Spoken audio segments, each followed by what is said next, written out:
হ্যাঁ। আগামী 23শে এপ্রিল বৃহস্পতিবার সকাল সকাল ভোট কেন্দ্রে যাবেন।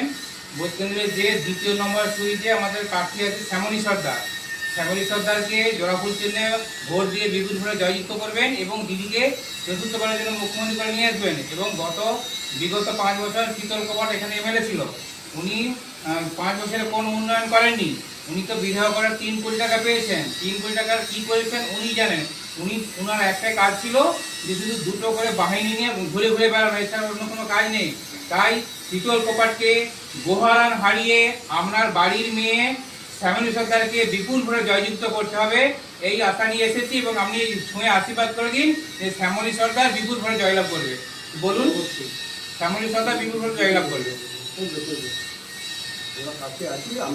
আমরা আছি, আর এর সঙ্গে আছি এখন সব সময় পাশে থাকবে দিদি, আমাদের পাশে আছে, সবসময় আমাদেরকেও থাকতে হবে।